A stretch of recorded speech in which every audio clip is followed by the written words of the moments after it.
Guess what happened yesterday? What happened yesterday? France is officially pulling out of a military occupation in Niger. You mean they were asked to leave and they're leaving now? Leaving. But are we leaving?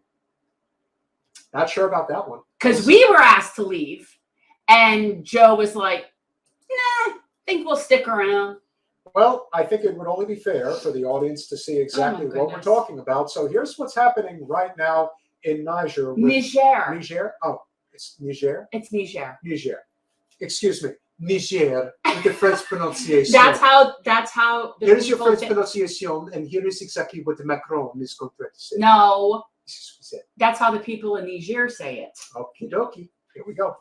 La France a décidé de ramener son ambassadeur. Et donc, dans les prochaines heures, notre ambassadeur, avec plusieurs diplomates, rentreront en France. Et nous mettons fin à notre coopération militaire avec les autorités de fait du Niger, car elles ne veulent plus lutter contre le terrorisme. C'est donc la fin de la présence française militaire au Niger. Elle sera organisée dans le temps, dans les semaines à venir, mais c'est la fin de cette coopération. Parce que nous ne sommes pas là pour participer à la vie politique, pour être les otages, en quelque sorte, de putschistes. Mais je vais être très clair. On le voit déjà aujourd'hui au Mali. Quand ils vont rentrer de manière ordonnée dans les semaines et les mois qui viennent. Et là, nous concerterons avec les putschistes, parce que nous voulons que ça se fasse dans le calme. Mais d'ici la fin de l'année. Mais d'ici la fin de l'année.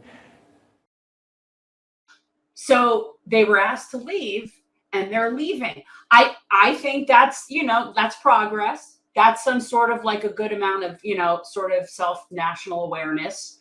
But yeah, I think that when a sovereign nation asks you to get out, you get out.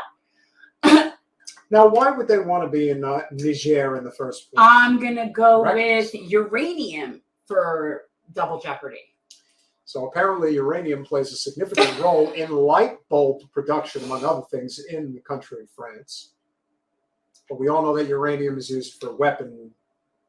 And you know what? And I'm all for French government having fair and nice trade with the people in Niger, and you can very nicely give them what they need, and you could get what they have, and that would be equitable. Then please do so. But the fact that you can't be there and domineer and exploit it and take the resources, I'm sure that's very hard to deal with. We don't have that here. We don't ever deal with that here. In this country, we just take. We were asked to leave Niger, and we're not leaving. Well, that's because we have a military might that never seems to ever meet its match. The capacity. And so that's what it is. Yeah, it's just unbelievable. Sovereign nation asks us to leave, and we're just going to stay.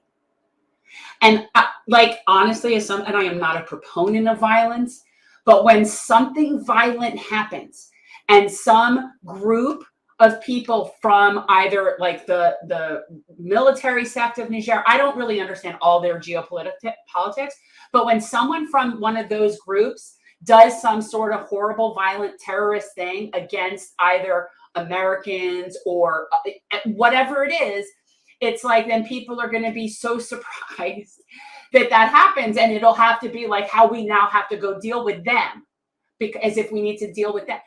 And it's just bizarre to me that we're just sitting in a sovereign nation that asked us to leave. Yeah. That's a big problem. It's a big problem. So yeah, and I honestly, if I were an American person in Niger that I was working for either the military or whatever, I would be very distressed that we were asked to leave and we're forcibly occupying a sovereign nation. Middleopoly says China and or Russia is going to fill the gap. You know what? It is what it is. And here's the difference, though. And you want to know the big difference? The way China does things is very different than the way we do things. China is not an imperialist nation. China is economically astute, but the way they do things is different than how we do things. There's a reason that if you go and just ask the everyday person in somewhere in Africa or somewhere in South America, which country do you think is the biggest threat to your world peace?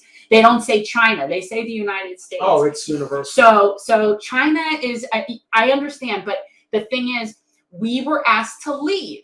Now, what other countries do, that's on them. I don't agree with occupying a sovereign nation. So now we are illegally occupying Niger, just like we are in Syria.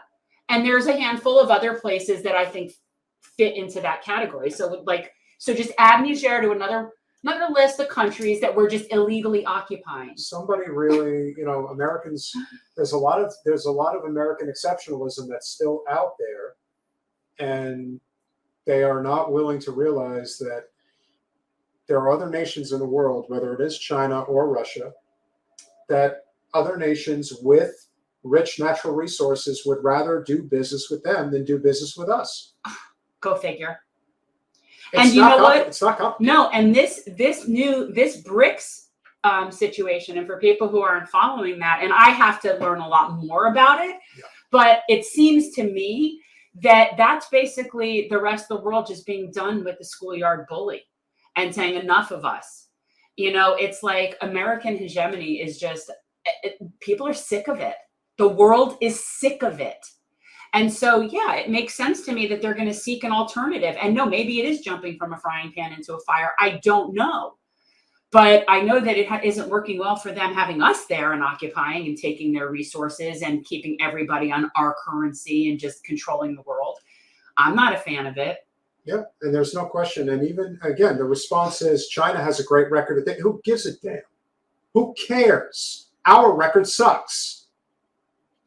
You can't throw stones at other places when you can't, and when you have a glass house to begin with. Well, it's like, and the thing is, Metal, I am not a Chinese citizen. I don't live in China.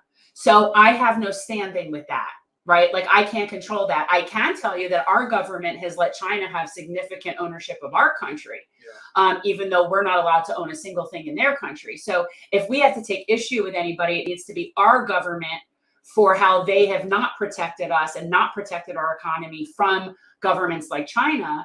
But in terms of how they treat people in other, continents and what we would call the global South, there's no comparison. No. And there are problems because they definitely do build infrastructure that has not been, there's been issues with it not being done well. I'm not saying that they're without issue, but the people in those countries do not fear the Chinese like they fear the United States. They do not fear them. And there's a reason for that. They don't dominate and control them in the way that we tend to do. It is different. And again, I have no control over what they do. I really don't have any control over what we do, or we wouldn't be doing it. But I don't have standing to complain about their government. I have standing to complain about mine. Thanks for watching. If you want to support our mission to transform politics into service, please like this video, subscribe, follow us on social media, and consider joining our Patreon, where you'll get early access to our interviews as well as other exclusive content. Links are in the description. Peace out.